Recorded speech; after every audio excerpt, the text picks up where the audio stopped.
Well, I guess we can get started with the meeting, guys. So today we got the Unreal Engine in Fortnite workshop. Um, we're gonna kind of be going over how to make a game and using UEFN. Um, UEFN is what? We.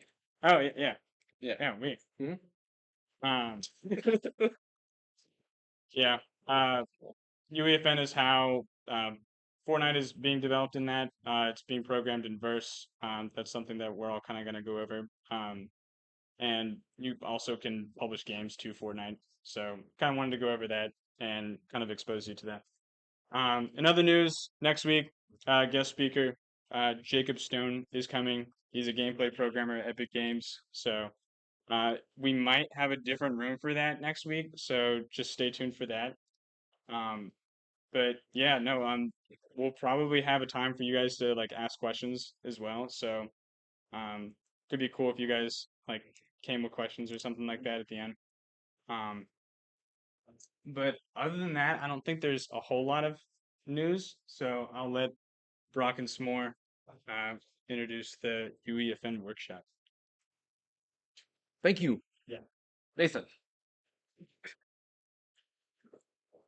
So here, so we'll be presenting our Unreal Editor Fortnite workshop plus first.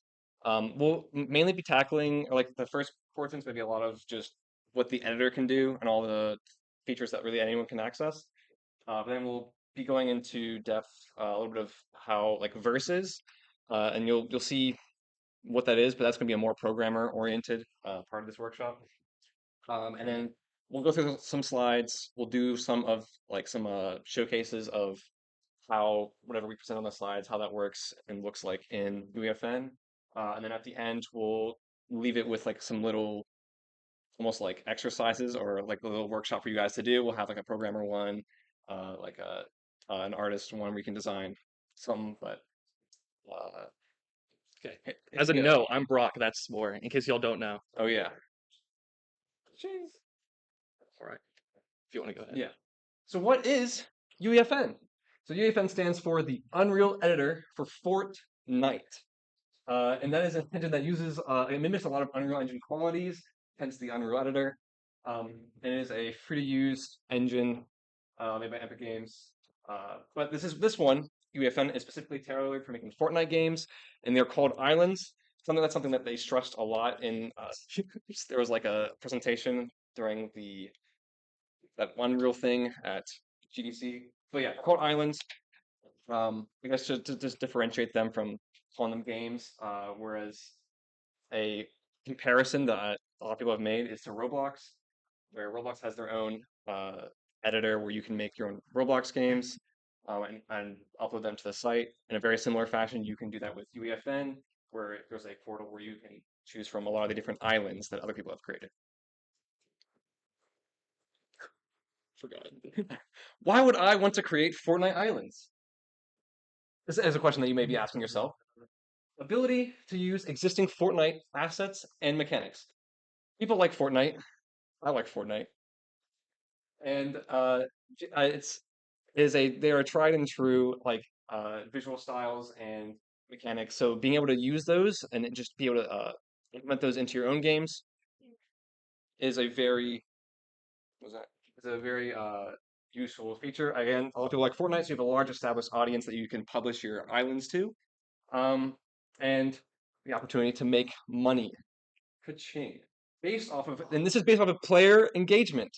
So, unlike in Roblox, though I haven't really looked at Roblox's payout stuff recently, Roblox has like a conversion rate from Robux to real life money. So you would have to make like in-game purchases of like using Robux, whereas in this, Epic does not have that at all. And it's specifically just based off player engagement. So how many players are coming to your game, how long they're playing the game, and like if they're coming back or not. Um, and the last reason is that you like Fortnite. I think. Yeah. Yeah. How to Yeah. install? Yeah. We hope that you did it already. It's because it's really big. You have to install all of Fortnite and all of UEFN. Because how you will be testing the game is going into Fortnite and like running your game off of that. So it's pretty big. Uh, but if you can follow along today, that'd be awesome. But yeah. It's not on here, but it also requires Visual Studio Code, Oh I yeah. believe. If you're using verse, I'm not sure if it's required Otherwise, otherwise. I yeah. think like you can get around it if you're not doing the verse part, but if you want to program using verse, you'll need VS Code. Just gonna open those. Yeah. And then I can do this one. So I don't know if it's been mentioned already, but if you don't have Fortnite or UEFN installed, we do have the flood laptops, and they have this. Awesome. Laptops? That's cool. That's heat. You should get that if you don't have a computer that can run it right now. If anyone would like to use it, yeah, we do have the club laptop that can. So, when we get to the workshop, then I can just let me know borrow. And if you want, you can also follow along because like we'll be doing some small little demos.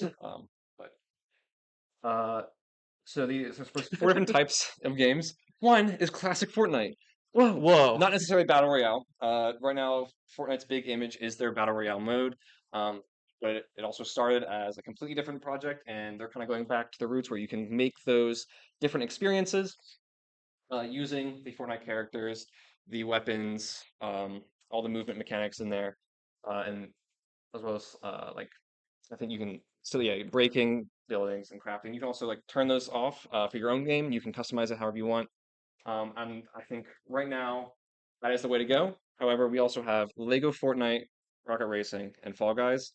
Um, so you can make maps using all these different assets and IPs. So like Lego Fortnite, you can have players join into your games using the Lego models. However, um, there is a lot of content restrictions that the Lego group has put in place for people making maps. So they want to make sure, I think it's like basically like it needs to be E10 and up rating max. It can't go over that. So that means like no military references. Um, Nothing that can like really like show off too much violence. You can still like there's still like some weapons in there like the crossbow, sword, things that are a little bit more that can be deemed a little bit more playful. Um, then Rocket Racing, that's Fortnite's new I think collaboration with Psyonix.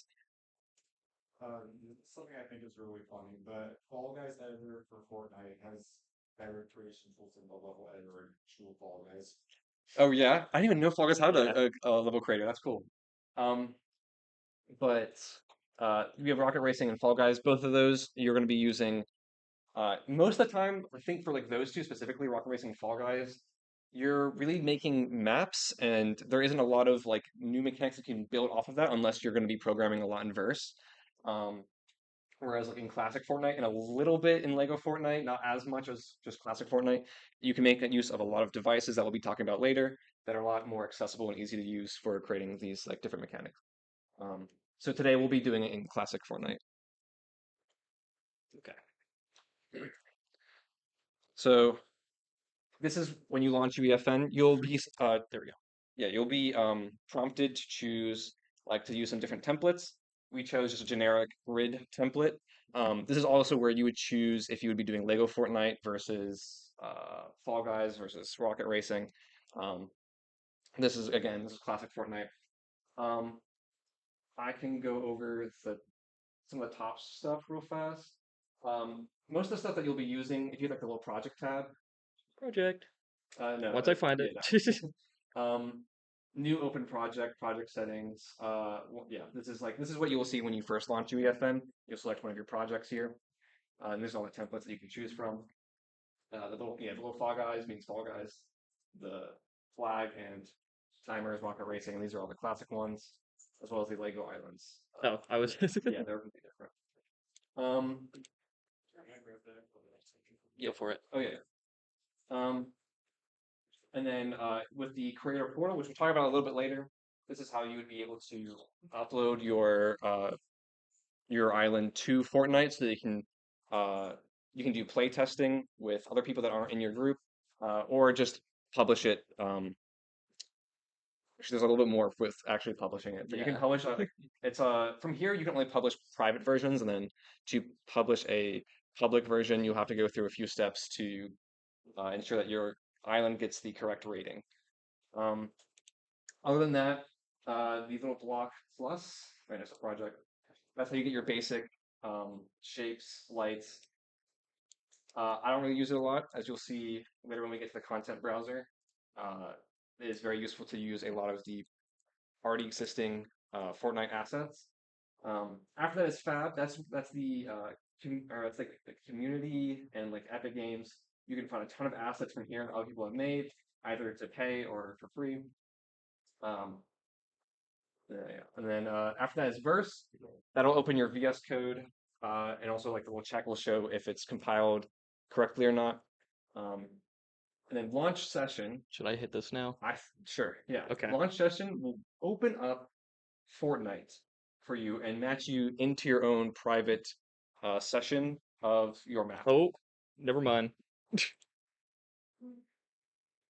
Why? Why no? Why no Fortnite? Let's not worry about that. Okay. It's fine. If anyone's following along, I don't know if it's like an NCSU like internet thing, because I haven't tried it out over here before. But then after that, your session disconnect, or it says that's your session status to the next, and then start game is when you're already in a session. You can start and pause it, because then once you pause your game or you end your game, you'll be put into Fortnite Creative, where you can access some of the devices and stuff within Fortnite's in-game editor. Not as powerful, but you can still use that especially if like you're not super used to like seeing these kinds of setups. And also there's no verse in there as well. We can see what that looks like later too. If you want to talk about the outliner, Okay. a bit. With the outliner, it kind of just displays everything you see in the scene. So each of these grids would be like there's like 4 giant grid panels that make up the floor and the plane of this zone. The cube, which I just added in, it would all basically it acts as almost like a file system, but not with all your stuff. It's just like detailed stuff of what you can see in the scene, and then you could just like I think you can put it in folders. Yeah, to just what's the word? Organize. Organize. Yeah, this is very Um, useful. Very useful. Because like this, especially in the game that we have up, there is a ton of like pre-made assets that are all just kind of spewed out in the first selection. So organizing your stuff so you know where your stuff is very useful. And then if you want to talk about the details panel, I was just gonna mention this real quick. This Okay. is for Verse, the Verse panel. Uh, we're gonna go more into Verse later. That's a lot more for like the programmers in here, as opposed to like just like 3D design or something like that. The details panel, which is down here, displays all the information regarding the object you currently have selected in your scene. So we have our cube selected. It has its. I'm gonna scale this up a little bit. We have its location in the world, its rotation, and its scale. Um, I don't know what all this does. Yeah. Because we haven't looked at all of it, but some of the more important things is definitely the transform data. I think this is like a material to change like the texture that's applied to the cube. Uh, Gravity, so when the scene plays, it will fall or not, just based on if this is checked or not. If it has collision, and a few lighting things. I'm gonna see if there's anything else important here, really. Well, some of the more important stuff will show up when we bring up the creative devices. Yeah. That's also where you'll manage all the settings for that specific device. Don't be overwhelmed with the vast amount of options that there are, because there are so many that I don't think we'll ever know what everything in there will do. Um, but like if you find like some of the options that you'll be regularly playing with, just by going in trial and error, you can figure out what things you need to pay more attention to, especially like just whatever your game is, uh, and what it needs. If you want to talk about the content. Yeah, I got it. This is like the beaut. We love this. The content drawer. This is your actual file system. It contains automatically Fortnite and Epic like assets in it already. The Fortnite ones are very important for later. That is where all of like the devices and allows you to like make a dynamic world in your game. Um, it also contains a bunch of characters that you can use. Where to find it? Props. Yeah. Yep. I'm blind. There we go. A bunch of just like different like props you can use to like build a world environment. All in kind of like the Fortnite style. Yes. And they're already like these are already pre-existing assets that they just gave to us to be able to use. Um, if you even want to look at like prefabs as That's well. there. Yeah. Would anyone like to use the laptop to like kind of go through UEFN at all, or no? No. We have prefabs here, which are just like a collection of the assets that or the props that we just showed you made into something. Most of them are actually like from Fortnite seasons, Mhm. and they just kind of just took them and put them in here for you to use. Um, there was, crap. Oh, that's something important to note is that they don't have everything from Fortnite in here. I think from what I noticed, there's some stuff that appears to be seasonal. Like, as the Fortnite seasons go on, they also rotate out of UEFN for you to use. So you might have to look into what's actually available during like the current time period. I could not find the Attack on Titan stuff, so Yeah. Now if like you use like seasonal assets or something, like if you publish it. I think it's like once you publish it, you're fine. Yeah. I guess once you change it. Though it also might be true that like maybe UEFN came out or they started adding more assets after the the Attack on Titan stuff. Yeah, Um, that's true. but they're always adding more and more stuff to work with as well. Um, if you want to also just like want to give a little preview of devices. We can do that when we use Okay. devices. Fair enough. You also have your own folder Yes. for your own content. So here it's some like preloaded things that you don't really have to touch. But this is where your verse devices will go. This is where like I think if you make like your own custom like cube blueprint thing for like to give it like a certain texture or whatnot, that'll also go here. If you're familiar with Unreal Engine, I mean a lot of this is already uh Really, anything that you import into the editor that you made by yourself will go into this folder. So like any audio to include oh yeah. like a fart sound effect Yeah. Don't worry did about the that. other Don't day. worry about And the Epic folder, I believe this just like contains like basic information for the engine. So I haven't there's really not. used it. I know it contains like skybox information and stuff. Yeah. Uh, You can make use of Niagara, which is like yeah. their like new-ish particles system. So you can make use of that in UEFN as well. Have you touched this? No, I've not Okay. touched it. I'm not. Yeah, I'm okay. 'Cause that's his own thing that you'll have to get into if you want to do that. Because Niagara's pretty uh big. But I think that's pretty much for that. Do you want to? Is like the navigation a different one? It's like right after these slides, I'm pretty Okay. sure. So I'm just good. We can go ahead and do that. Yeah. All right. For navigating the viewport on this left side here, we'll start with like you basically have to have a mouse to rotate the camera. We cannot figure out how to do it without right clicking Yeah, with the on a mouse. trackpad. We tried looking it up before this, but To rotate, yeah. you hold right click and just Move your mouse around. Move your mouse around. Yeah. If you want to fly around the scene, oh whoops, what the heck? Oh, right click, W flies you forward, S flies you back, D to the right, A to the left. You can't actually fly around without holding right click with the arrow keys. Same little buttons. Forward to go forward, back, right, left. When selecting an object, which is left click, if you want to swap between what you're able to do with it, you select Q for selecting, just selecting whatever. W for the transform to move it along the X, Y, and Z axis. E to rotate the object. And R to scale the object. You can also, instead of using Q, W, E, and R, just go up here, select that for select, transform, rotate, and scale. Did we have? Oh yeah. When transforming, we're just kind of going over the important ones. Yeah. Oh, Control S to save. Control S to save. That's important. I know, it's crazy. You can hold down Shift, and then when selecting to like move the transform of the object, and then drag your mouse, you'll move along with the object. So you don't have to keep doing this. Yeah. Just keep moving back and back. I think that was it we had for that. Alt drag, I think. Oh yes. Alt drag to duplicate the object. Yeah. It's freaking awesome. And then I will say go to the outliner first.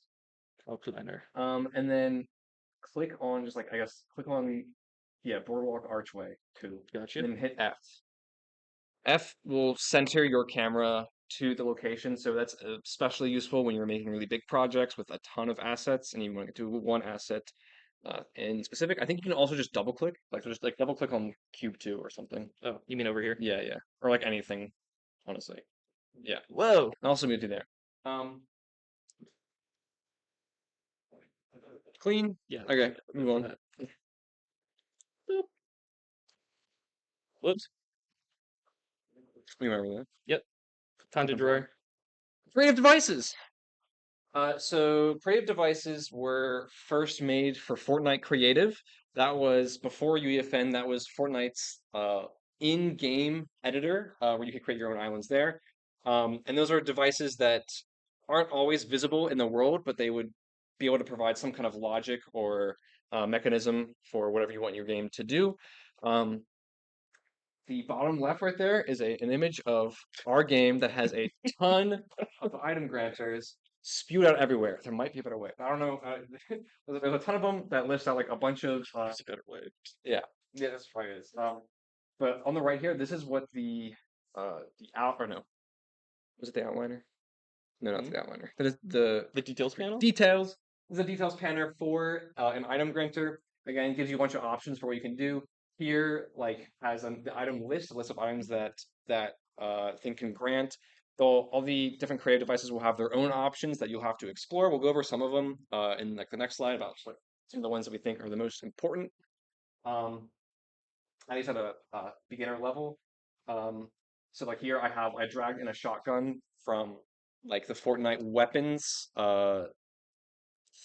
folder in the content browser.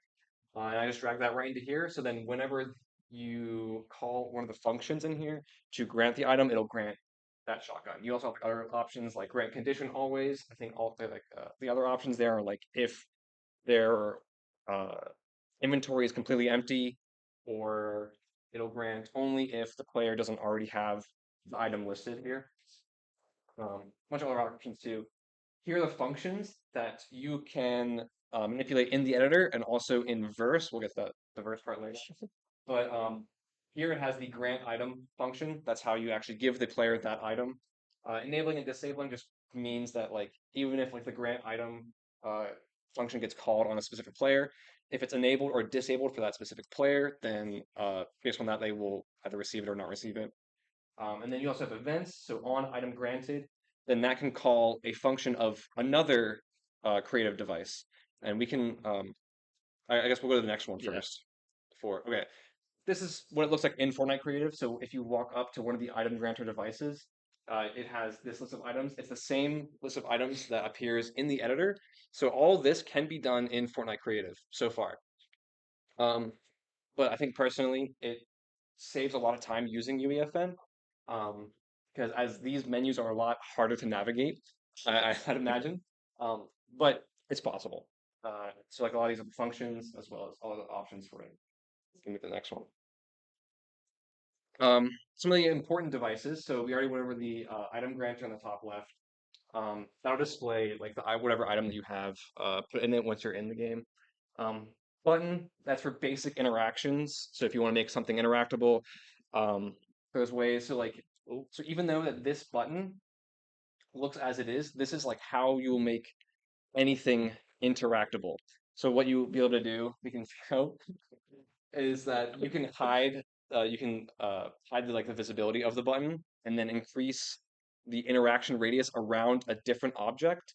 And now that gives the effect that that object is being, you're able to interact with that object there.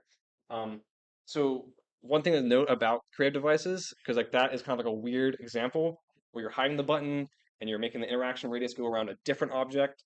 That's some of the things that you'll have to do. Another one called the chalkboard. That is what you are seeing on this screen with all these different characters. In the editor, it looks like a really stylized Fortnite looking chalkboard. But essentially, that is like how you are displaying text in the game. So it's kind of hard if you want to see like how do I just like if I wanted to like find a text displayer, you're gonna like look up text. You're not gonna find it. It is specifically the chalkboard creative device. It's kind of weird, but it's Fortnite and it's quirky.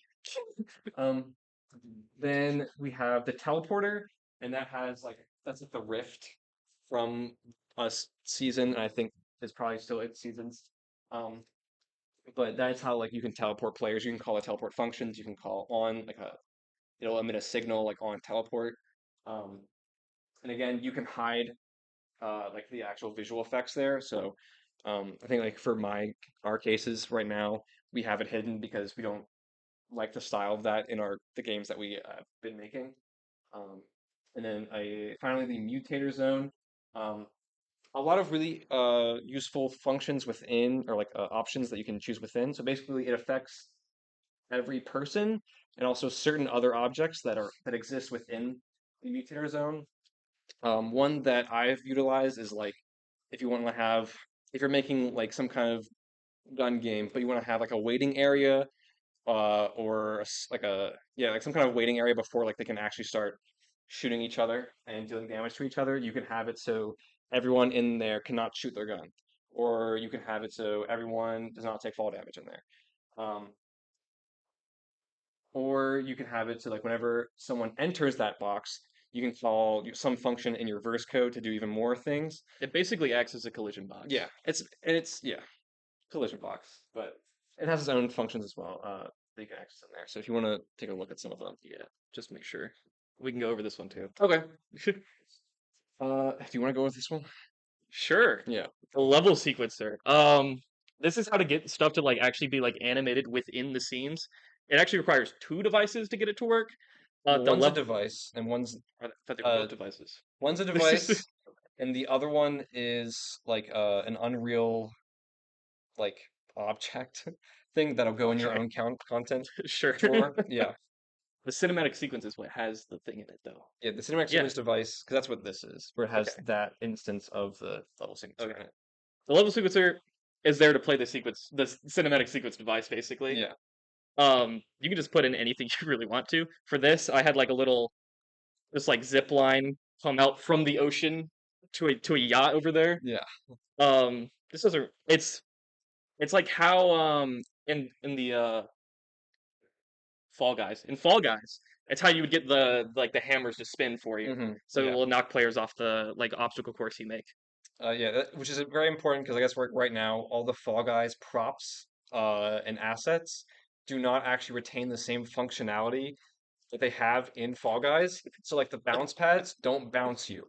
You have to put like a Fortnite bounce flower inside the bounce pad for it to.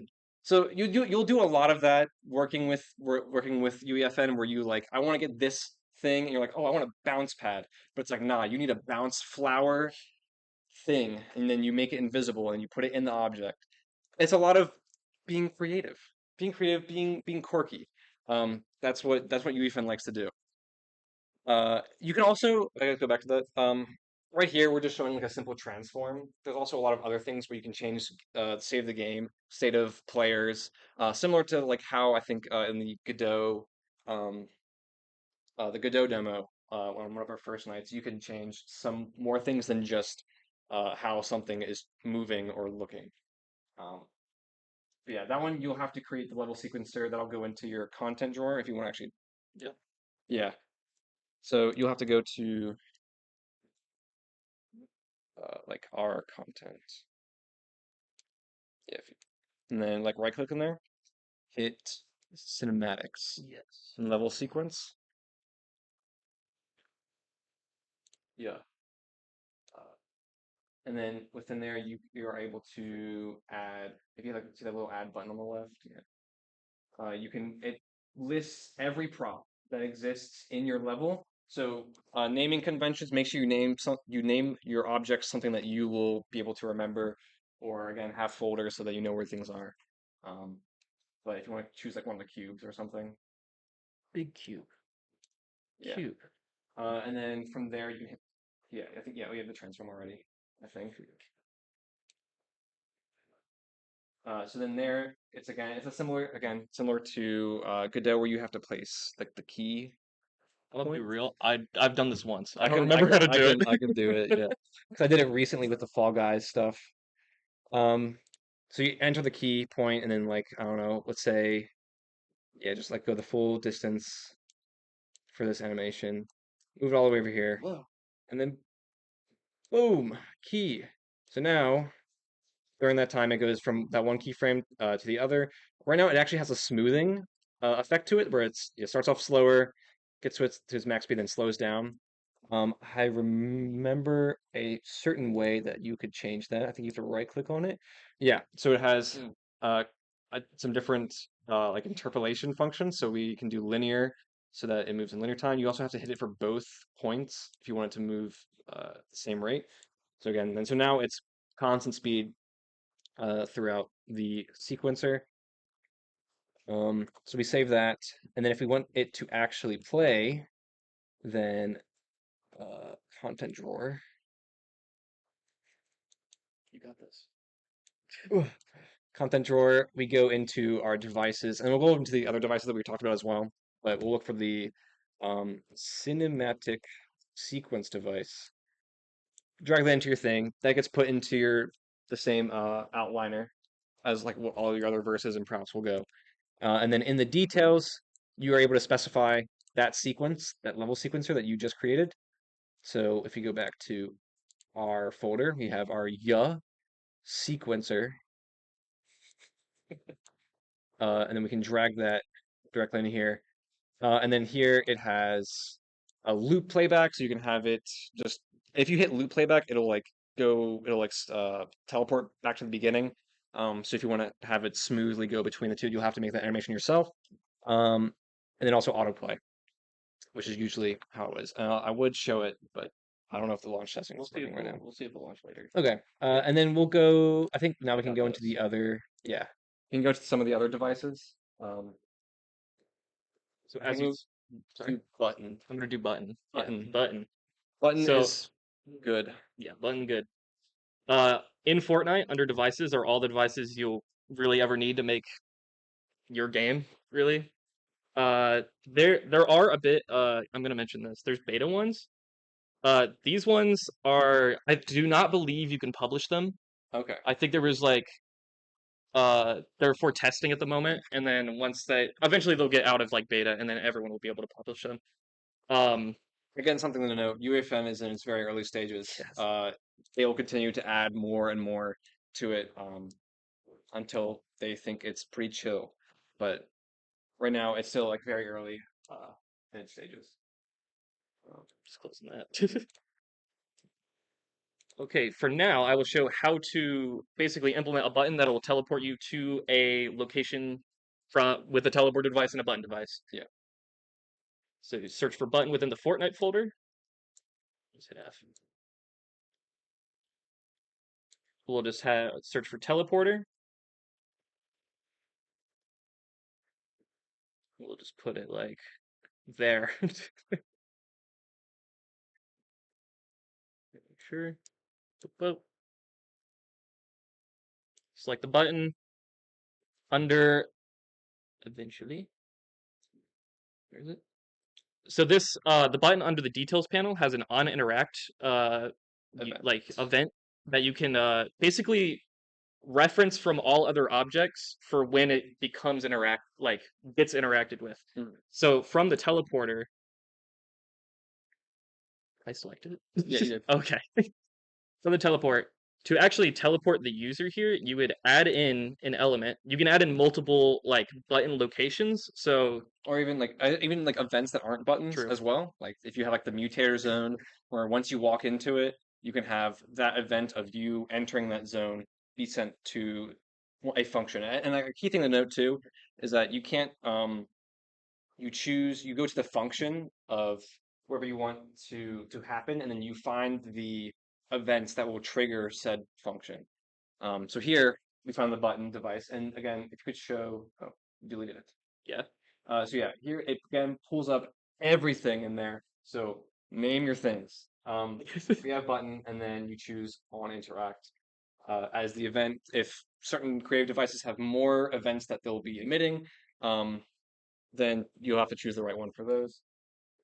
And then I would love to show it working. Um, I don't know if we can do that. yeah. Considering it's not launching. Oh, is it still not launching? No. Okay. Uh, I would love to. I mean, I didn't check. Is anyone else able to like launch their session in UEFN if anyone's following along? Grant? Grant?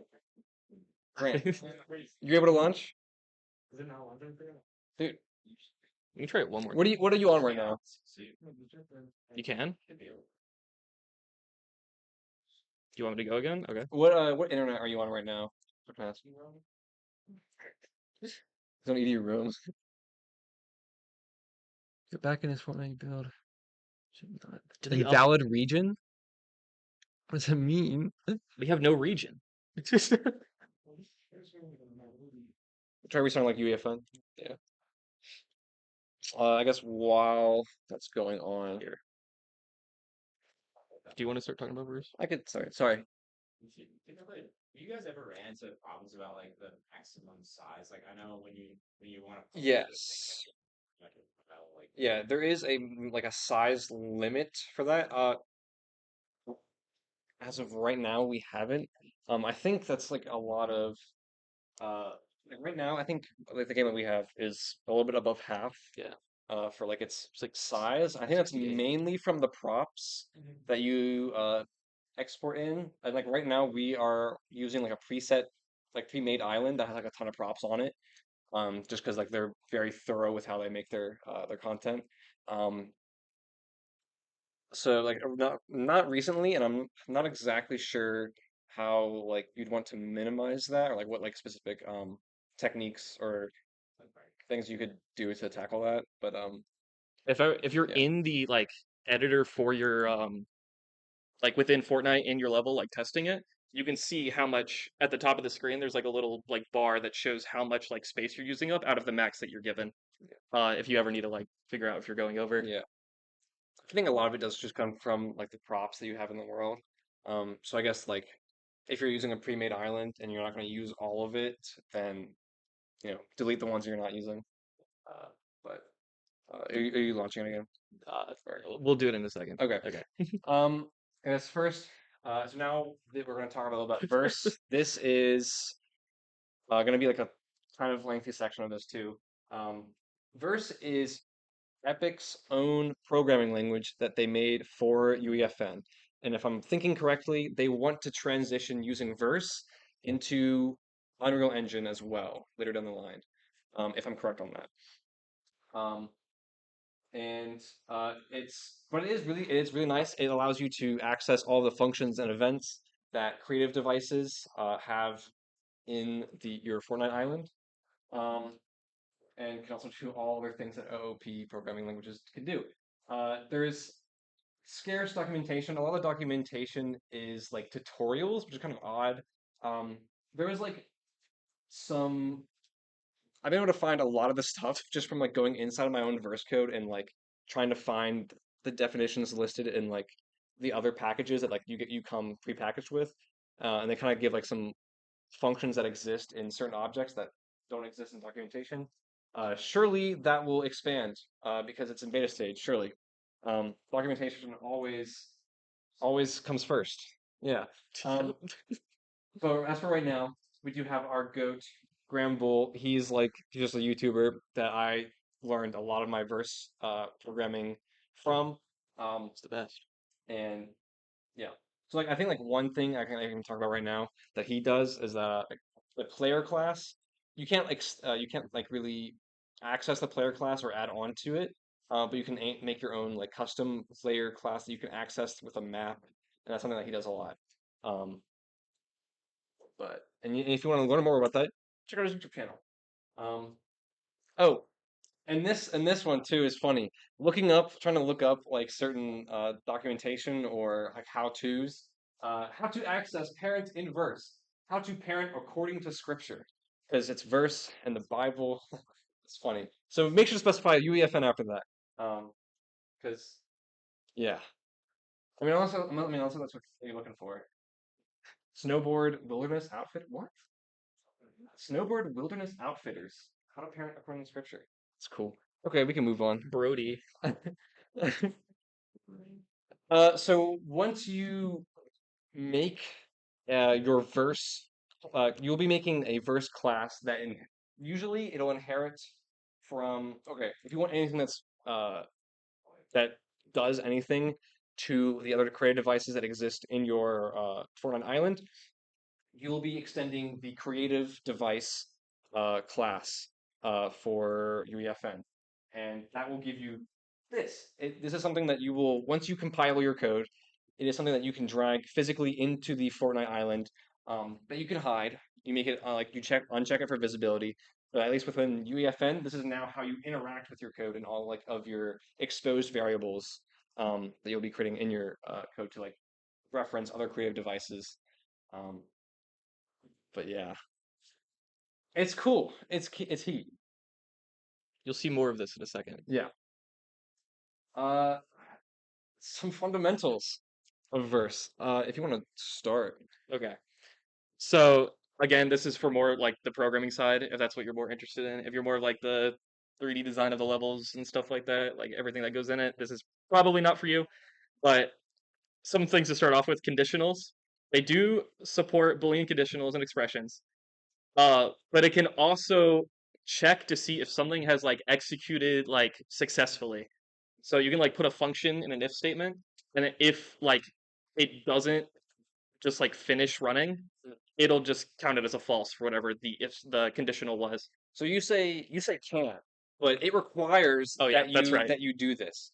Any function or executable or like array indexing. That is all things that you have to place within your if statements.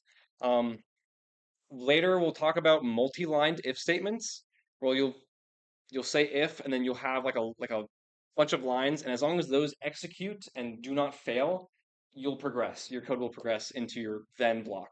Um, Also, another thing to note that we can talk about, I mean, and we can talk about now too, is that everything that exists in those if statements also needs to be able to roll back, because if anything down the line in that multi-line if statement fails, it'll go back up and like undo anything, like any like setting of variables or anything that happened before it. It'll undo everything and then go to the else branch.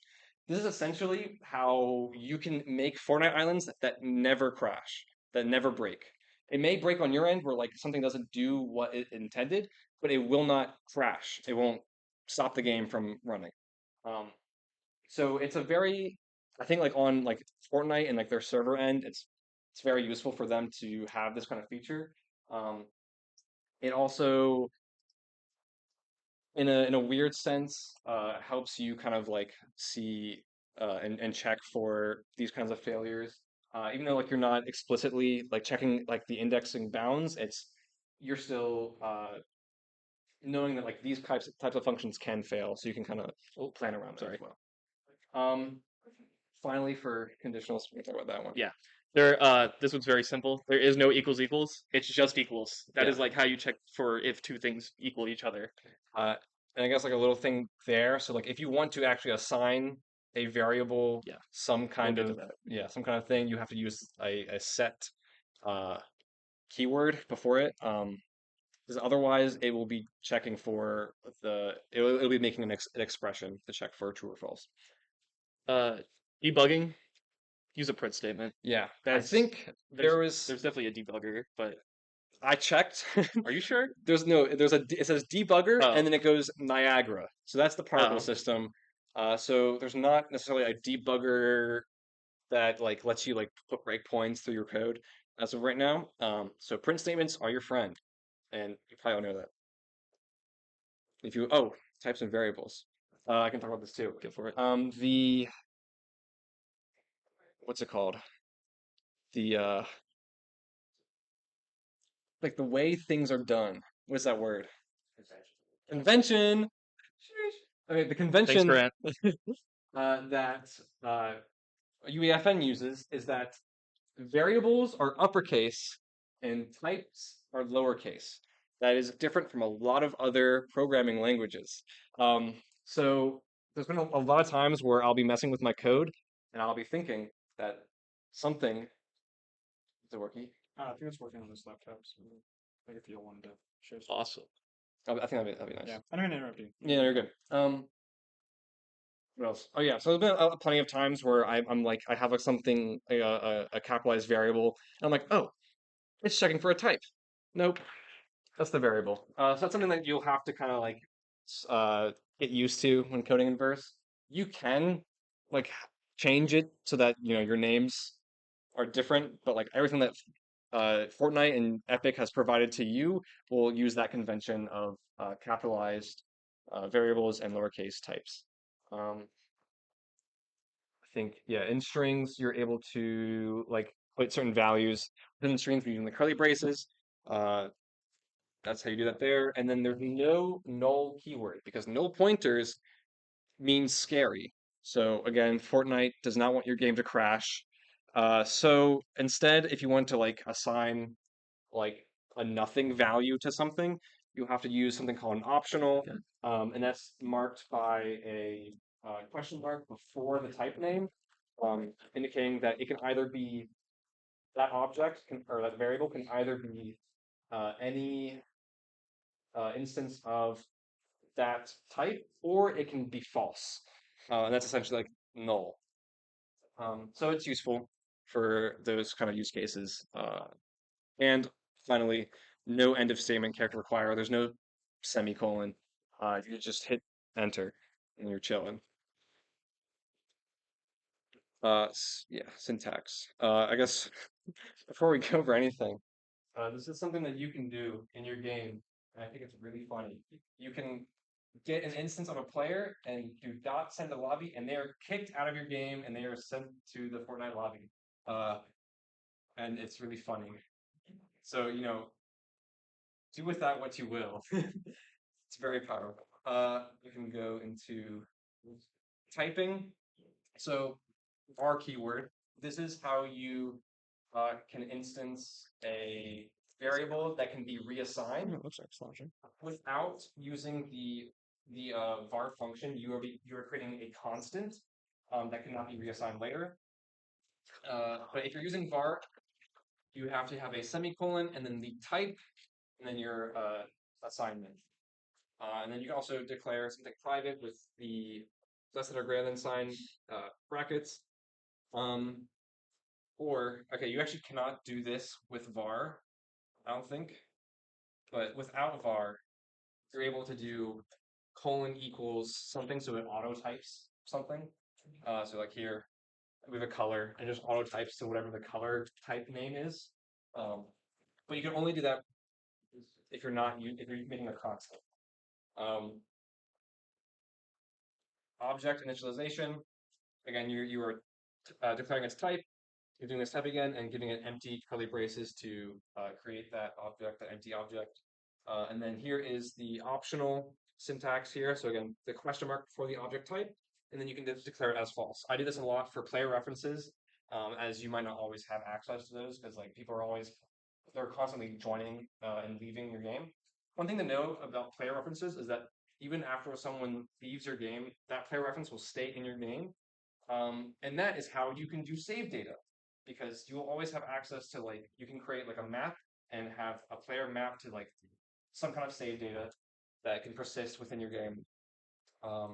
But if you want to do something where you have that reference and you want to get rid of it, then you'll have to do, again, Gramble, the guy, YouTuber, he goes into depth about how to like, once they leave on leave or on removal of the game, they will get removed from that map, and then once they come back in, they'll start from scratch again. Functions, you just straight up to the name. There's no like function tag before or keyword beforehand. It's just declare the name. And then you have your parameter again, capitalized variable, lowercase type, and then colon return time type equals. Equals is like you put equals before all of your function, instead of like a semicolon or the curly braces, and then you give your function definition here. And again, these are all examples of these. So again, this will return int, and then it has the equals at the end. There's also again some more tags that we still don't really know that much about, but certain things use them. So you can learn those once you get there. So no ending character, how does like the function is like invented? Is this indent based? Like, Yes. Yeah, you'll have to. Yeah.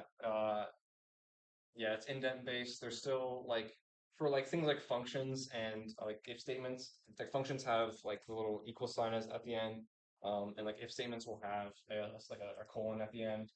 Um, but then after that, it's like anything in that will have to be indented, and they don't need a end of line character. Yeah, we go next. Okay. Uh, more syntax. So this is all if statements. This is the fun stuff.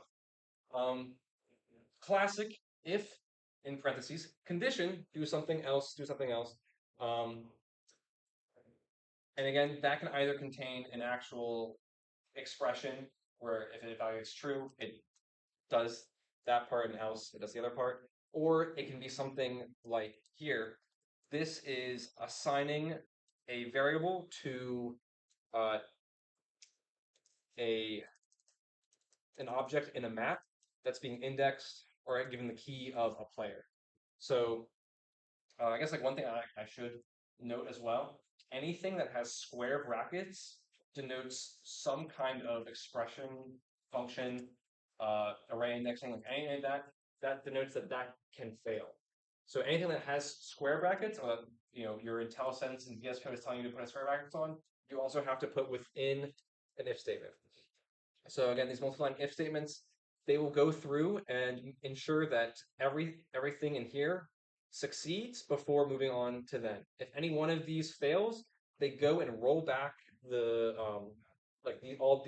assigning of all these variables. They go back and roll all those back, and then they'll go to the else or whatever is after that. You'll see that there is a then keyword. That is how you denote that after you go through the multi-line ifs, like all the multi-line if conditions, then you do the designated code provided, and that's because you can't just after the if have your then in an indented block because you're doing multi-line. I think if statements are cool in this. It's like it's neat. They're different, um, and they might be the future. But yeah. And here you can see my debugging statements of they is vulnerable and boom shakalaka. I'm very excited with mine. Go to the next one. For each loops, or these are loops. I guess we'll start with the for loop actually, because that's more easy. So this is essentially saying for your variable x in range from 0 to 2, so that's just 0 and 1, do this. It's 2 dots for the syntax for that. Don't really know why, but it's cool.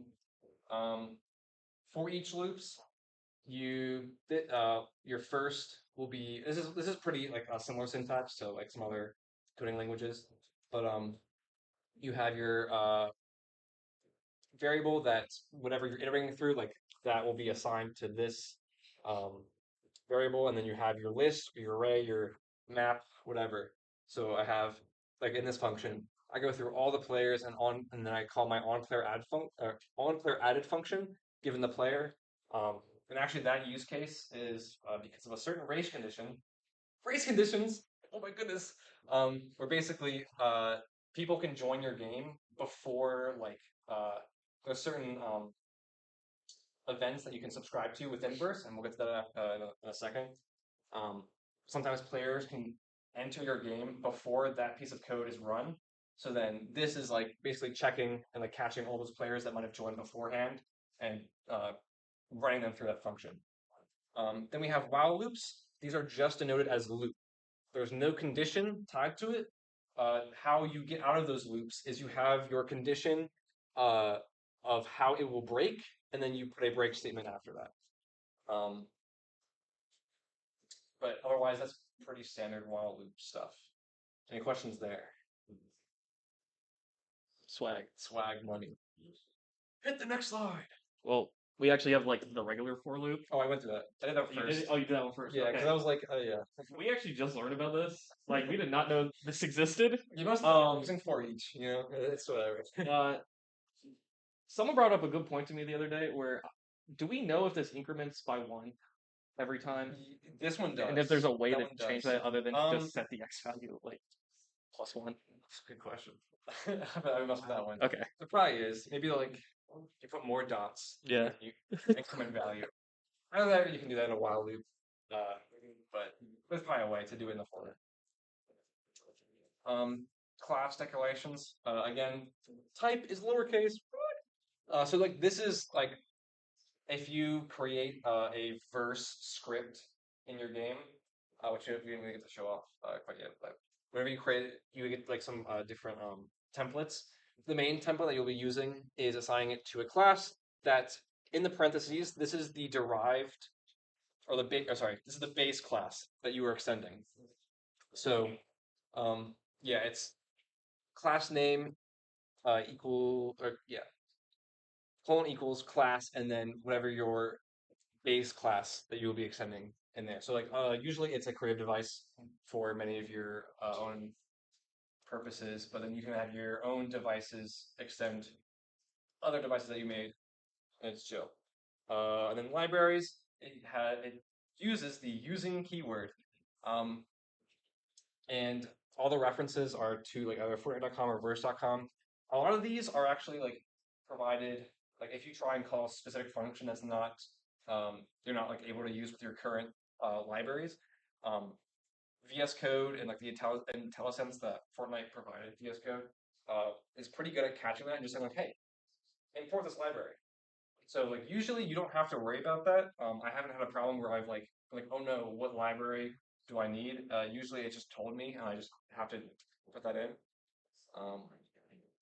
But that part's pretty simple. I'm good. This will always be, by the way, using and then like curly brackets around whatever the like file or library you're trying to add is. Yeah.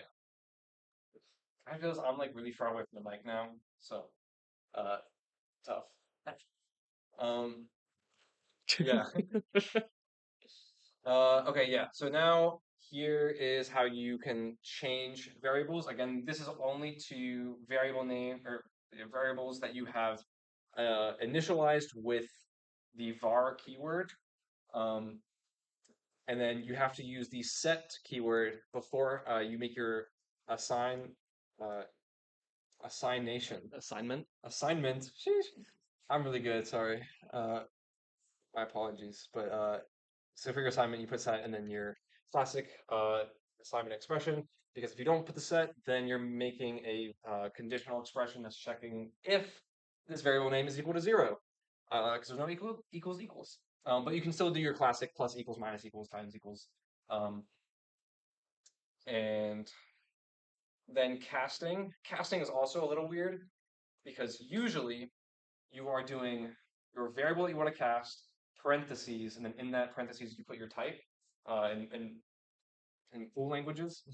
But here you are putting the type before what you want it to cast to, and then in square brackets you're putting your variable that you want to cast from. Again, square brackets means it can fail, so this has to go in an if statement.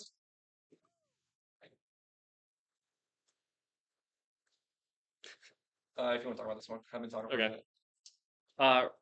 Next we're going to talk about how to reference creative devices in verse. I'll actually pull up. No, actually, I'll have to load up the whole of the project. Never mind. Oh yeah. So you do this typically like you do it above your class declaration in your verse device. It's basically just like a regular. If you were following with the Godot demo, this is your at export. Yeah. Where it makes it exposed to the editor that you can make those. Where you can like actually manipulate that in the editor. Same thing here. So as you can see here, you can instantiate an object. For this, it's a timer device, which I think it's literally just like it counts like seconds. Gives us a signal when it ends. Yeah. You have to add the tag editable. So then from I should probably show this. Yeah. From like the details panel of the UEFN, like first device outside of the verse screen, in the verse device details panel, you are able to, if you have a timer device in your world, you are able to basically select this from your outliner and drag it into that, and this timer device variable will just reference that device that you put into it from the like the UEFN From your world. world, yeah. Um, Arrays. that's right. If you include square brackets in front of the variable name, I think you'd also do it behind it. I have no idea. I think it's only in front. I'm Gotcha. pretty sure. This will make it an array, and then add this add array with curly brackets to make it an array object of item granter devices. From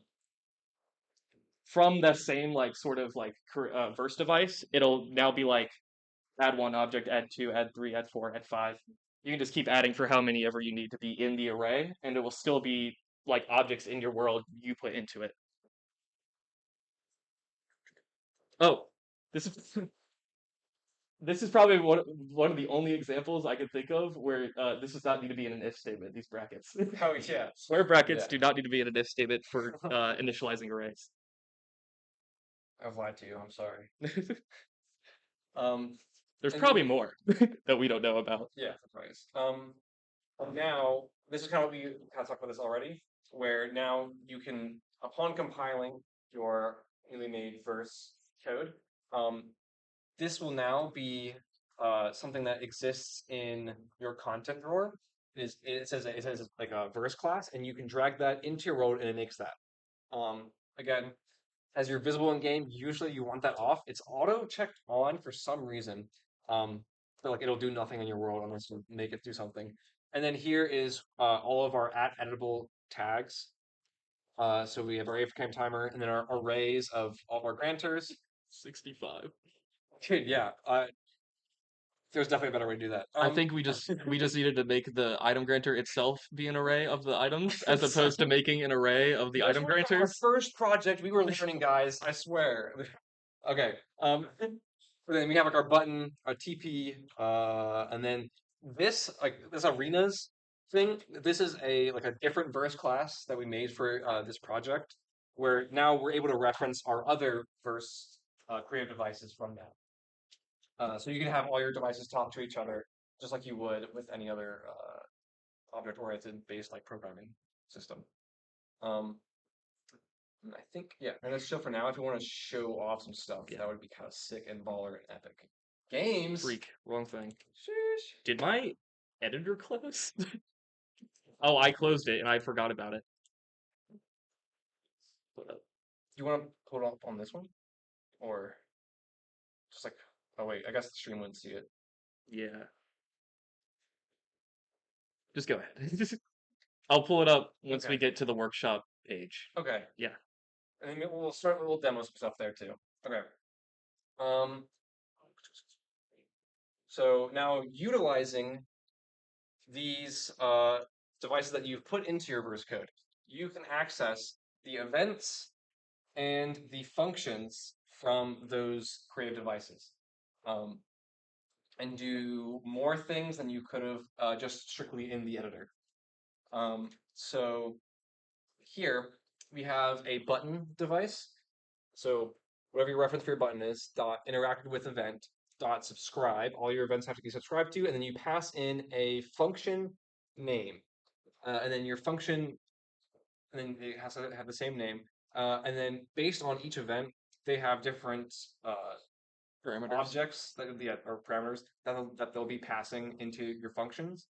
So this one, when you interact with something, you pass an agent into it, and then with that you can do something based on that. So like here, you'll have to like pass this agent object to a player reference if you want to make something like an item granter, where you get like whatever item is in this secondary granter, grant item, and then you give it the player reference, and then they get that item. That part is pretty simple, and they are the same kind of, so like this grant item is the same grant item that you see here. So usually you're able to kind of piece those together, like what the names are. If not, you're able to do the control click, where you can see the list of functions and events that like certain things would emit within the VS Code. I think that's all I have for that.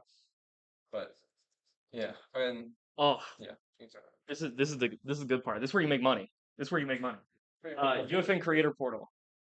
They Epic Games has this thing where you can like if you use UEFN a lot and you want to publish your maps, you can earn money off of it. It's freaking awesome. It's epic. It's Epic awesome. Games. There are a few. It's Epic Games. There are a few requirements though. You have to have used UEFN at least 7 out of the last 30 days. Or Fortnite Creative. Or Fortnite Creative. True. You have to have 18 plus years of experience just living, so you have to be 18 or older. Logged into Fortnite at least 30 days before applying. You just basically if you Can't make a use new UEFN, account. this is basically the same Yeah. thing. There was another to skip that, and I think it was you pay. Pay a bunch of money on like in-game purchases. Yeah, Just spend 7 days in the editor. It's it'll make you better. yeah, you don't You'll need to learn. spend $70 on like Fortnite skins. I mean, unless you want to do that. I mean, if you're already like doing that, then like go ahead. Get some But, V-Bucks.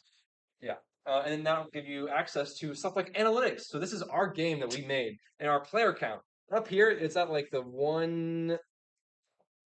100, like maybe like 10 or something. We didn't get a lot of people. And now you can see that it's going down. It's dead. But you can see your analytics and your payout. I guess I can talk a little bit about that too. Oh yeah. Currently is you have to hit yeah.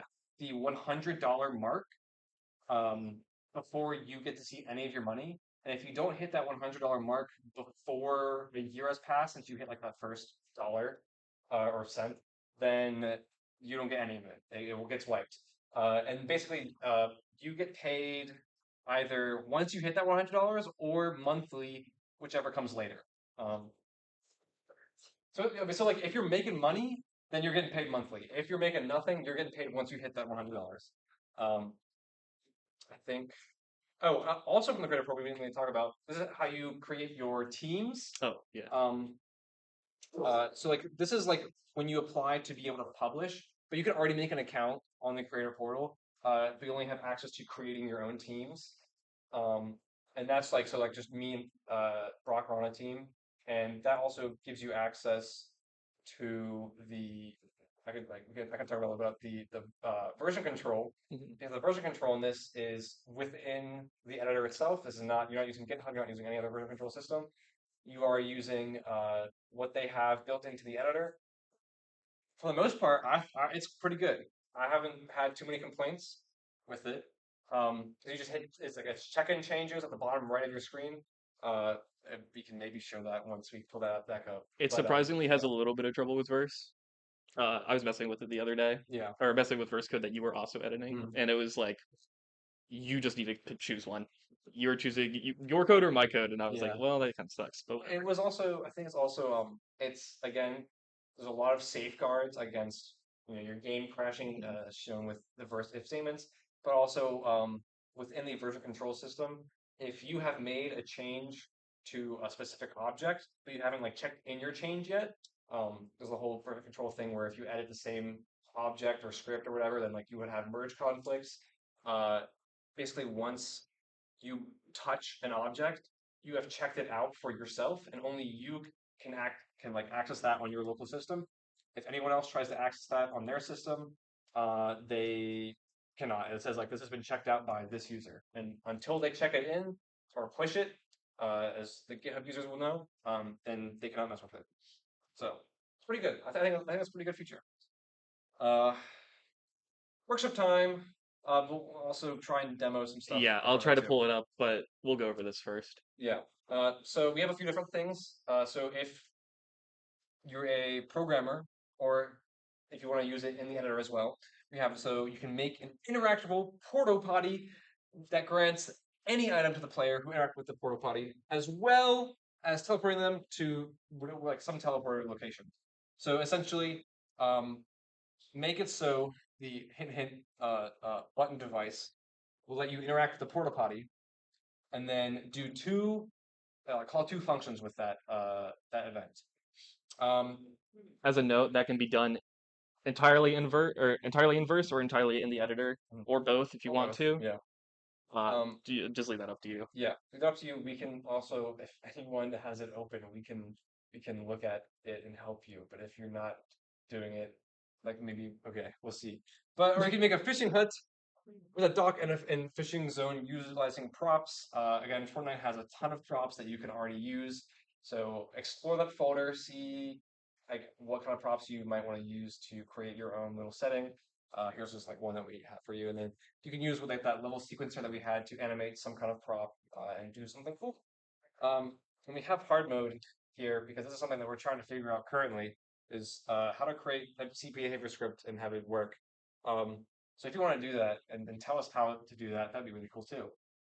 That is the stuff that's currently in beta. In that beta Yeah. folder, there's like an NPC spawner, and you can attach the NPC behavior script to that spawner. So whichever NPC comes out of it will follow whatever that script does. Okay. That's as much as I know. Yeah. Now if we can try and show some stuff. Oh, here's our game, guys. Here's our game. It's also over there on the board. If you put in that code into your Fortnite, you can access our game.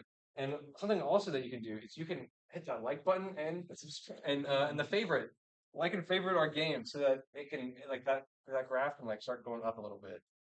Like I mean, even just a little bit, that'd be cool too. Um, but yeah, We get money. we, We get money. no, No.